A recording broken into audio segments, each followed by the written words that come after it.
Hi friends, welcome back to my channel. ಇವತ್ತಿನ ವಿಡಿಯೋದಲ್ಲಿ ನಾನು ಈಸಿಯಾಗಿ ಟೇಸ್ಟಿಯಾಗಿ ಪುರಿನ ಉಪಯೋಗಿಸ್ಕೊಂಡು ಮಕ್ಕಳಿಗೆ ಸ್ನ್ಯಾಕ್ಸ್ನ ಯಾವ ರೀತಿ ಮಾಡೋದು ಅಂತ ತೋರಿಸ್ತಾ ಇದ್ದೀನಿ. ಇದನ್ನು ಮಾಡೋದು ತುಂಬಾ ಈಸಿ. ಒಂದು 2 ಪದಾರ್ಥಗಳಿಂದ ನಾವು ಈ ರೀತಿ ಸ್ನ್ಯಾಕ್ಸ್ನ ಮಾಡ್ಕೊಡ್ಬೋದು. ಬನ್ನಿ ಇದನ್ನು ಯಾವ ರೀತಿ ಮಾಡೋದು ಅಂತ ನೋಡ್ಕೊಂಬರೋಣ. ಫಸ್ಟ್ಗೆ ನಾನು ಇಲ್ಲಿ ಒಂದು ಪ್ಯಾನ್ ಇಟ್ಕೊಂಡು ಉರಿನ ಸಿಮ್ಮಲ್ಲೇ ಇಟ್ಕೊಂಡು ಒಂದು 4 ಕಪ್ಪಷ್ಟು ಪುರಿನ ಹಾಕೊಳ್ತಾ ಇದ್ದೀನಿ. ಅದನ್ನು ನಾನು ಸ್ವಲ್ಪ ಬಿಸಿ ಮಾಡ್ತಾ ಇದ್ದೀನಿ ಮೆತ್ತಗಿದ್ದರಿಂದ.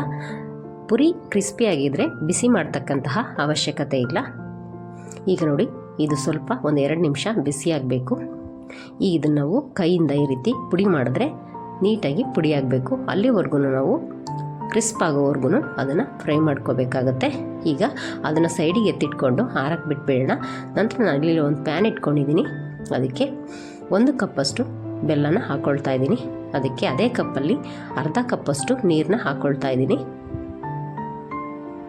ಈಗ ಇದನ್ನು ನಾವು ಉರಿನ ಸಿಮ್ಮಲ್ಲೇ ಇಟ್ಕೊಂಡು ಬೆಲ್ಲನ ಕುದಿಲಿಕ್ಕೆ ಬಿಡಬೇಕು. ಅಂದರೆ ಬೆಲ್ಲ ಕರಗೋವರೆಗೂ ನಾವು ಅದನ್ನು ಈ ರೀತಿ ಕೈ ಆಡಿಸ್ಕೊಂಡು ಕುದಿಸ್ಕೋಬೇಕು.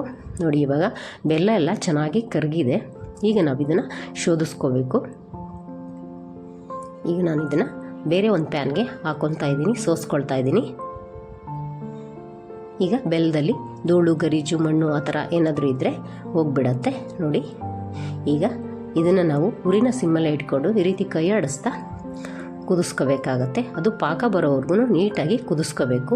ಈ ರೀತಿ ಬಬಲ್ಸ್ ಬಂದಾಗ ನಾವು ಅದಕ್ಕೆ 1 ಸ್ಪೂನಷ್ಟು ತುಪ್ಪ ಅಥವಾ ಎಣ್ಣೆನ ಹಾಕ್ಕೊಳ್ಬೇಕಾಗತ್ತೆ. ನಾನಿಲ್ಲಿ 2 ಸ್ಪೂನಷ್ಟು ತುಪ್ಪನ ಹಾಕ್ಕೊಳ್ತಾ ಇದ್ದೀನಿ. ಫ್ಲೇವರು ಚೆನ್ನಾಗಿರುತ್ತೆ ಅಂತ 1 ಸ್ಪೂನ್ ಹಾಕಿದ್ರೆ ಸಾಕಾಗುತ್ತೆ. ನೋಡಿ, ಇವಾಗ ಇದನ್ನು ಕೈ ಆಡಿಸ್ತಾನೆ ಇರಬೇಕಾಗತ್ತೆ, ಕೈ ಬಿಡ್ದಾಗೆ. ಈಗ ಅದು ಪಾಕ ಬಂದಿದೆಯಾ ಇಲ್ವಾ ಅಂತ ಚೆಕ್ ಮಾಡಲಿಕ್ಕೆ ನಾನೊಂದು ಪ್ಲೇಟಲ್ಲಿ ನೀರು ಇಟ್ಕೊಂಡಿದ್ದೀನಿ. ಅದಕ್ಕೆ ನಾವು ಈ ರೀತಿ ಪ್ಲೇಟಿಂಗೆ ನೀರಿಟ್ಕೊಂಡು ಕೈಯಲ್ಲಿ ಈ ರೀತಿ ಉಂಡೆ ಮಾಡಿದ್ರೆ ಅದು ಉಂಡೆ ಆಗಬೇಕು. ಅದು ಇನ್ನೂ ಸ್ವಲ್ಪ ಬರಬೇಕಾಗತ್ತೆ ಉಂಡೆ ಕನ್ಸಿಸ್ಟೆನ್ಸಿಗೆ. ಹಾಗಾಗಿ ನಾನು ಮತ್ತೆ ಒಂದು ನಿಮಿಷ ಅಥವಾ ಒಂದು 30 ಸೆಕೆಂಡ್ಸು ಅದನ್ನು ಬೇಯಿಸ್ಕೊಳ್ಬೇಕು. ನೋಡಿ, ಇನ್ನೂ ಸ್ವಲ್ಪ ಬರಬೇಕಾಗಿದೆ.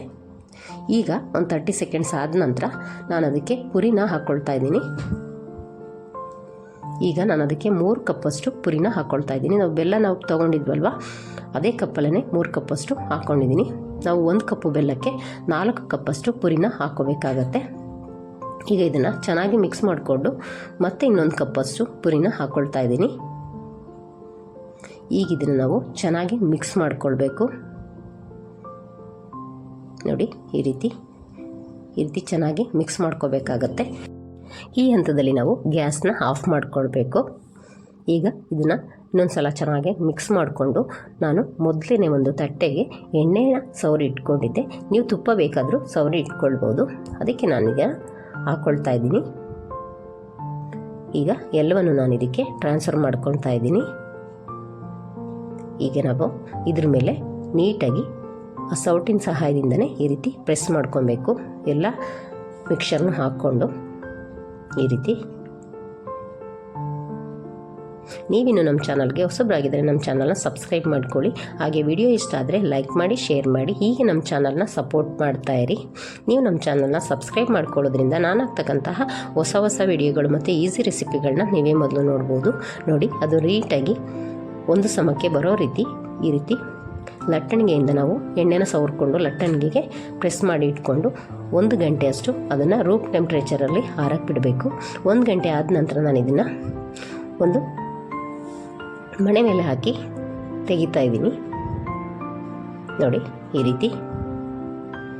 ಈಗ ನೋಡಿ, ಸೂಪರಾಗಿರ್ತಕ್ಕಂತಹ ಮಕ್ಕಳಿಗೆ ಈವ್ನಿಂಗ್ ಸ್ನ್ಯಾಕ್ಸು ರೆಡಿಯಾಗಿದೆ. ನೋಡಿ ಎಷ್ಟು ಚೆನ್ನಾಗಿ ಬಂದಿದೆ ಅಂತ, ಎಷ್ಟು ಗರ್ಗರಿಯಾಗಿ ಚೆನ್ನಾಗಿದೆ ಅಂತ. ನೀವು ಕೂಡ ನಿಮ್ಮ ಮನೆಯಲ್ಲಿ ಮಾಡಿಕೊಂಡು ಯಾವ ರೀತಿ ಬಂತು ಅಂತ ನನಗೆ ಕಮೆಂಟಲ್ಲಿ ತಿಳಿಸಿ. ಇದನ್ನು ನಾವು ಕಟ್ ಮಾಡಿಕೊಂಡು ಯಾವ ಶೇಪ್ ಬೇಕೋ ಆ ಶೇಪ್ಗೆ ನಾವು ಇದನ್ನು ಮಕ್ಕಳಿಗೆ ಕೊಡ್ಬೋದು. ನಾನು ಸ್ವಲ್ಪ ಮೊದಲೇ ಬಿಸಿ ಇರುವಾಗಲೇ ಸ್ವಲ್ಪ ಮಾರ್ಕ್ ಮಾಡಿ ಇಟ್ಕೊಂಡಿದ್ದೆ.